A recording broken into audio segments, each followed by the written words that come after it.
Terrain, terrain. Terrain, terrain. Pull up. What's up, y'all? Today, I want to take you through my fastest flight to date with an exciting low point. This one's about to poop out. Do you think for real? I think I see a climb over Spooner. If so, I think we should go for it. Okay, let's leave next turn. I tried to run as fast as I possibly could today, usually doing around 100 knots between thermals. It looked like the day would support it, and I was honestly curious how my glider would respond. The first two thermals I encounter on the way to the Pine Nut set the tone. They are very wide and powerful.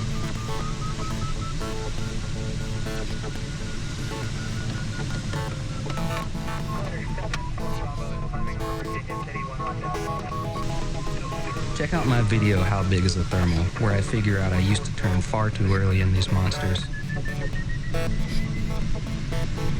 Good grief. I'm watching the netto value when I fly through the thermals and trying my best not to stop unless it reads particularly high, or if I just need to. Check out my video, How to Hire a Thermal. The first thermals on course were 6 knots, so I'm searching for an 8-knot thermal to climb in down on the Pine Nuts. Unfortunately, I seem to miss them all, and I end up needing to take a 4.5-knot thermal at Eagle Mountain here. I know this is weak for the day, so I only took it high enough to reach the next set of clouds. This turned out really well because the next thermal was the strongest of the day at 11 knots. I took that one all the way to the top.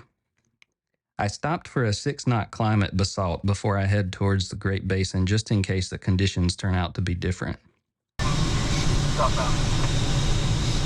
Ladder 8, 16,500, 10 miles north of Basalt, headed towards Gabs.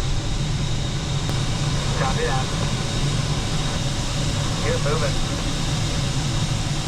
I want to go fast. However, the good lift continued on the second leg. This was a good opportunity, so I pushed to 130 knots a few times. This ship is incredible. With both batteries dry, I'm at 45 kilograms per square meter. It already feels like a rocket, but the max is 58. Peter Dean said, "It's a missile, fully loaded," and I believe him. However, things change on the final leg back home.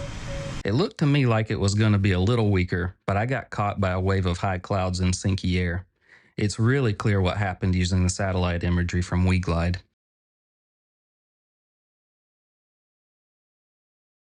I didn't find a decent climb for a very long time. I lost 10,000 feet and found myself in survival mode, taking anything. In previous years, this would have scared me to death. It's still stressful to be out here this low, but I had a few things going for me. First, I recognized what was going on with the weather. I knew it was bad timing, and I could see lift markers around me.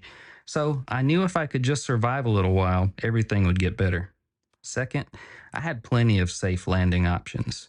There was still Gabs Airfield and flat lake beds and even fields out there. I also always bring plenty of water, food, tie downs, and other emergency kit with me, so landing out here would only be inconvenient. Last, I could just turn on the motor. Reminding myself of all of these things helps my mind focus on what it needs to do. Find a way to stay up. Eventually, things cycle, and I find a pair of climbs that net me 9,000 feet and get me back on course. But this whole ordeal cost me an hour. I'm late on my planned course, and I know it's going to be difficult to get back to Truckee. I'm even getting some precipitation here, so the weather is shutting down for the day.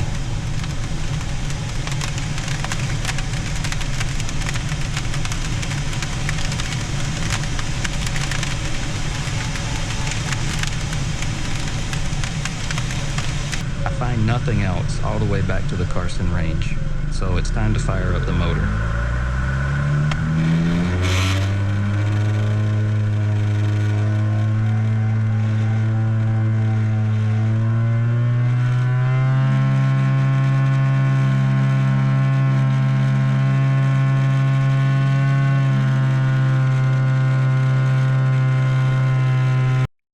There's usually a lot of sink here, so I don't gain much altitude until I cross the ridge. Then the air becomes friendly again, and I make it back. So what do you think? Did I fly the right task for the day? Did I make the right decisions? Should I have felt more nervous in my low point? Did I select the right speeds and stop in the right thermals?